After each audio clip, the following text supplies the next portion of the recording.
Hi there, I'm Paul. This is Bob. We just got back from watching Captain America Brave New World, and boy, do we have some thoughts. So Bob Hoos actually wrote our official review. So I wanted to start just by asking you, what did you think of the movie? I think I thought less of it than you did. I got the sense when you were watching, or after you saw it, that you thought it was much better than I. To be honest, my problem is that I sort of compare things of this nature to the original. Sure. When I go back to 2011's Captain America: The First Avenger, I thought that was a really good movie, and it was really balanced. I mean, from a plugged-in perspective, it had some It always content has some issues. I mean, right? they just These do. superhero Movies do, yeah. But it was really nicely balanced. This one I didn't think was so well balanced. It wasn't that it didn't have good parts, right. I mean, I thought the characters were okay. Mm-hmm. I thought the story was all right. See, the problem is I just didn't think that the whole thing was well made, Right. well put together. Right. I'll be really frank with you. I blame the director.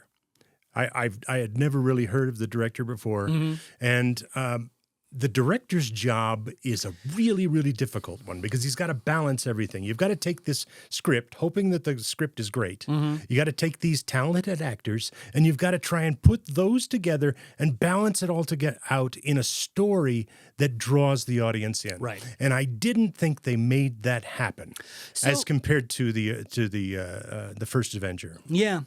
So I have a thought on that, and you probably know this world a little bit better than I do. You've done a lot of stuff right behind the camera. Some. But when I think about kind of the Brave New World, it felt like it may have been a decision by the studio that actually undercut the film.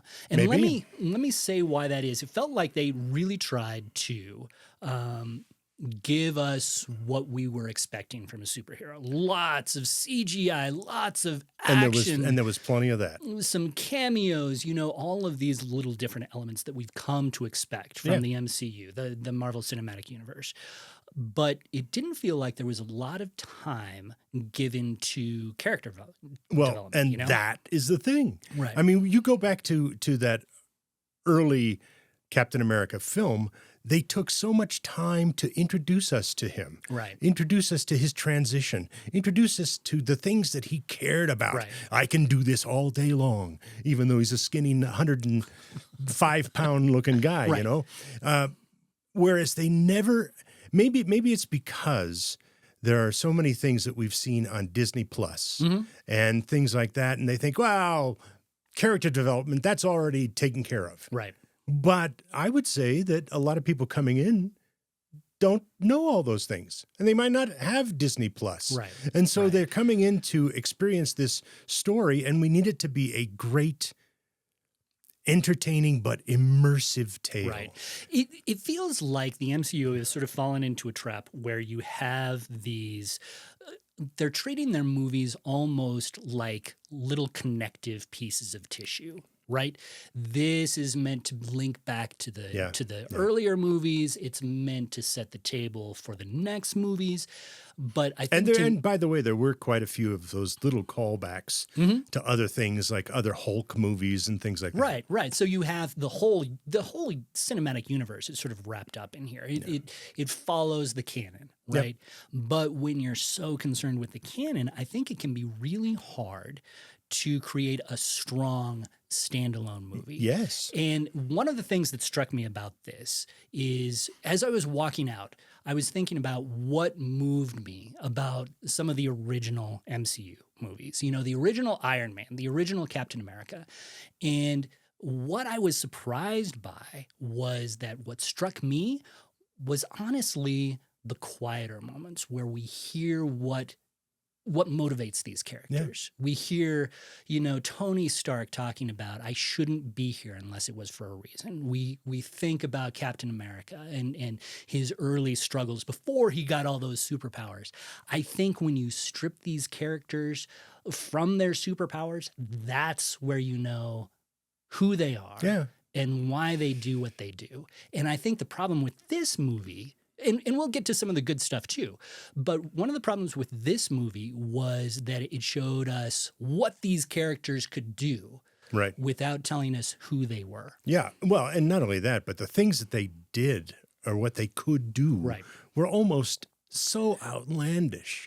I mean, let's face it, part of drama is that suspension of disbelief, where you know that can't possibly happen in the real world, but you say, no, I'm gonna set that aside so that I can sort of enjoy what's going on and the action and the smash bang boom. But okay, here was this Captain America who they repeated over and over again that he did not take the super serum. Like his predecessor. And so he was just a man in a great outfit and who was incredibly athletic and able, okay? But they had him up in the sky jumping on jets.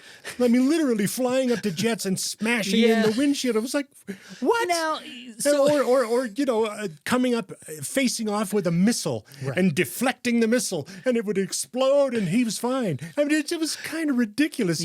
I kept thinking, well, he's not Superman. Come on.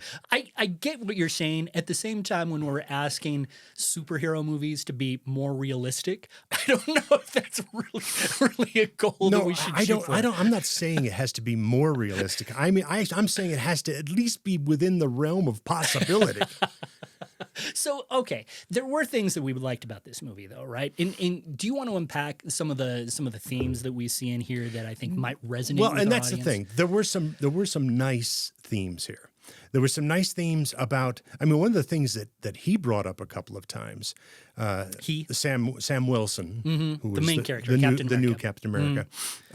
One of the things he brought up was his own struggle with feeling like he wasn't good enough. You know, and that was one of the themes that went through there is that sometimes he had big shoes to fill. Yes, right? We could feel we have those a shoes. role to play, and we think maybe I'm not good enough for this. Right. And his sort of sidekick friend who wants to be the new Falcon, he was feeling the same things. Maybe I'm just not good enough to do this. And the movie made it very clear that what we need to do is to work. Yeah. To work hard, to keep pushing forward, and we are not necessarily just the sum of our heroic parts, but of all our parts. So, well, someone, I won't give it away, someone shows up in the movie and says to Sam Wilson, who is the new Captain America, he says, you know, Steve gave you this shield not because you were perfect, but because you were you.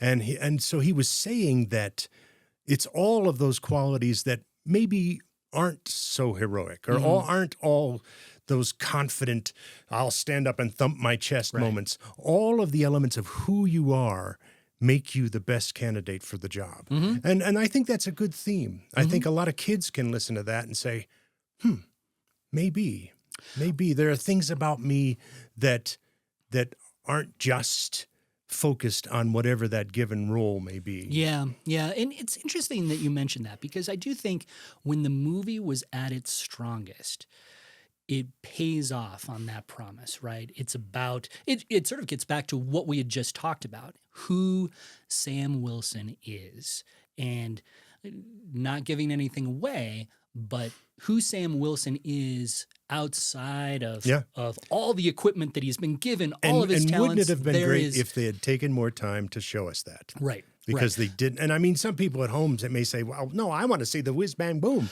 Well, but the fact is that if you don't connect with a character, then you don't feel for the character. Yeah. And that's a big thing. Now, another theme that we should mention that is strong in this film, and that is, it's like a theme of redemption, a theme of saying, okay, I admit I made mistakes. Right.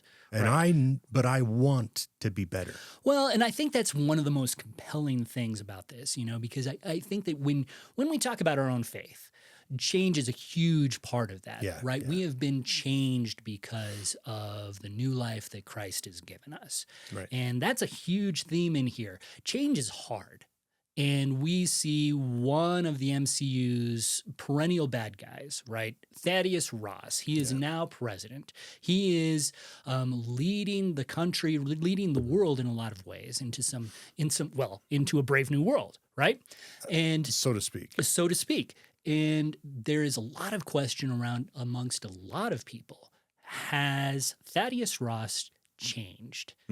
Is he the same bad guy that we saw in so many MCU movies? And the film Has he raises moved? that question too. Yeah. You know, as we go along, we're thinking, well, maybe he's just really playing us all. Well, and I think it's a fascinating push-pull that, again, I think the movie fainted at, like it sort of, Yeah. moved in that direction, but because it was just so subsumed by the CGI, by what we expect in superhero movies, it wasn't allowed to really unpack that fully. No, I agree. I agree. And as far as the CGI is concerned, it's not that the action wasn't good. No, it was good. The action was good. I mean, some of the moments that I enjoyed the most were obviously CGI, when Captain America's charging into a room, throwing his shield, and it's bouncing off people's heads and walls and all over the place. I mean, obviously it wasn't real, but that was dynamic. Yeah. That was dynamic. Yeah, yeah.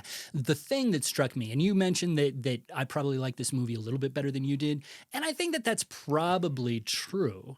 It did have some good elements to it, and I did resonate with some of these moments.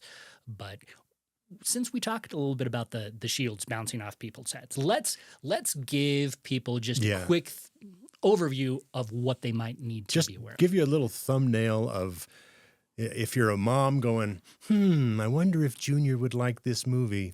The fact is that it's not horrendous, okay? But in terms of superhero world, it's kind of edgy sometimes. Well, and I think that the action feels like it's on a par with what we've seen a lot. I don't know. See, I walked away with the impression. Oh, that's interesting. Some of those things, like, I don't want to go into some of the description, but some of those things were edgy enough that if I were a parent of a little one watching this, I'd go, ooh, I don't know if I want to see that with them, like for example, because there are people that are mind washed, so to speak, and they're instantly led to kill others. So there's murder going on around them, and then the one guy, after he kills people, and they say stop, he takes the gun and points it at himself. And yes, the movie doesn't let us see that happen, that death happen, but it's close enough and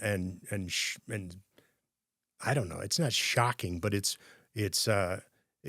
makes you quake enough that as a parent you wouldn't want your kids seeing that. I totally get that. And one thing I did want to address really quickly before we end is there was a lot of swearing. Oh, so much swearing. Baby, yeah.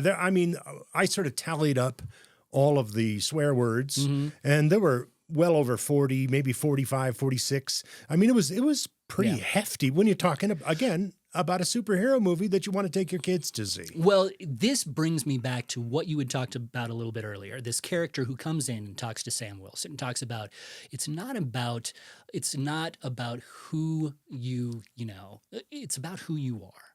And while Steve Rogers gave someone to really embrace as a hero, Sam Wilson gave you the ability someone to aspire to. I could be Sam Wilson. I think that superhero movies, they are aspirational in nature, right? And they show us what we could be. We are not perfect, but they show us what we could be. I agree. This movie, when it leaned so heavily into all that swearing, it felt like it demeaned itself. Yes. It could have been more aspirational, and that was really disappointing. Yeah. Thanks so much. This was a lot of fun to have this conversation. Hey, I want to ask, how do they read the full review? Because I wrote it. So how did they read it? So glad you asked. Check out the description below. Look at that. You can always go to pluggedin.com to find all your reviews for movies, TV, music, anything you want to know in the world of entertainment. And please do. Thank you so much. This has been a lot of fun. Have a good one.